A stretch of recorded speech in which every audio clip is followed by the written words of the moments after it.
And now, an interview with actor Willem Dafoe, who stars as 9-foot-tall Martian Tar Tarkas. So, Willem, what was it like to play a 9-foot-tall Martian? Cool. I liked it a lot. I'm a motion capture character, so I had to get that height for the filming. I'm basically on stilts most of the time. I heard that stilts and like a green suit, right? With A the green balls. suit with references, and also a camera on my head that records my facial expressions, and there's points on my face so the animators can correspond my expressions to what they're rendering. It's really amazing. I mean, if you haven't seen it before, you really have to check it out because it really kind of looks like you, but in the 9-foot-tall version. Right, yeah. Green. Yeah, a little bit. I see it, but it's because I played those scenes, so I recognize the gestures, I recognize the timing. And sometimes I can sort of see it in the eyes. But, you know, that's the credit. I really think the animators did a great job. And Andrew was very insistent that they animate to the performances that we were shooting. Of course, they sweeten and they improve and they do all kinds of things. But basically, that was the base that they were working with. And I saw it when I saw the movie. So I was sort of content. It wasn't like, where did what we were doing go? Wait, what happened? Yeah, what happened? And I heard actually that as soon as you found out that Andrew Stanton, the director, was involved, you said, I want to be a part of this. It's true.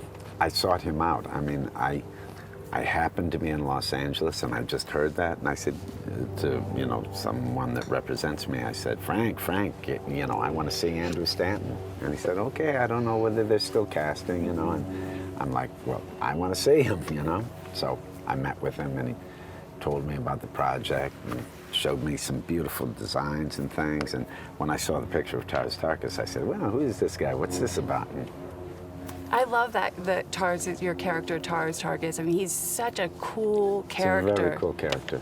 What were your favorite parts about him? Well, you know, he looks cool. I mean, that was the initial thing. Yeah. But also, his relationship with John Carter is pretty good.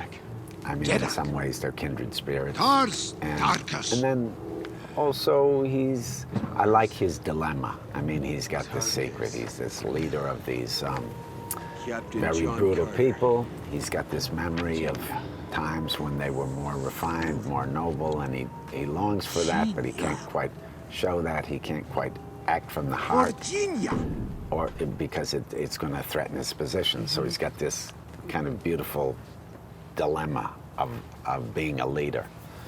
I liked how it was that classic role of a leader who has a heart, Right, but still exactly. is very strong. It's true. And makes good decisions. We don't see enough of that these days, I don't It's think. true. In real life, not just in movie life. I'm with you.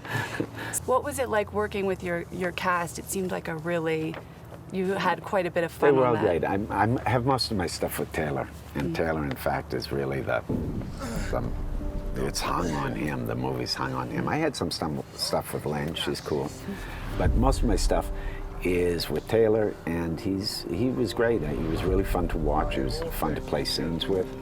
Very solid. Has a quality that's, you know, he's like a good guy, and he's got kind of a devilish sense of humor. So he's got a little bit of that kind of going against the grain thing happening sometimes, you know. And then I heard they put you on stilts when you two were acting, so he would literally be looking up at you. Yeah, so the relationships are right. Yeah, and it was very important because it's a big difference, you know, it's a big difference. You can be the greatest actor or the greatest pretender in the world, but certain things happen that, you know, that you can't will, that if you're dealing with actual relationships, if there's some sort of concrete base, it roots things more and you're freer to,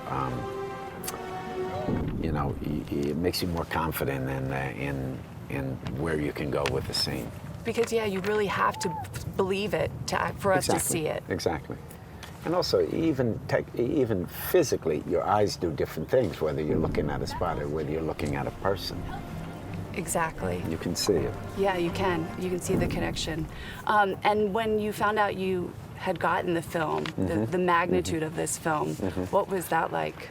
You don't know until you get there, you know, really. It's huge. And we're shooting out in the desert, so it always has that thing that I really love when you're working on a film where you go out to a place and you're like an army, you know, with this single purpose. And it was very fun to shoot in the desert with a film of this scope, because the logistics and all that are very dramatic. And you have to have a purpose. You can't mess around when you're going on location in the desert. No, not at all. Had you read any of the Edgar Rice Burroughs books? Not before the project. I did, you know, in preparation for the project. And yeah, I like them. And I read some recently. And yeah, they really come alive for me. John Carter, March 9th. Yep. We'll be looking for you. That's it. Thanks so much, Willem. Okay, thank you.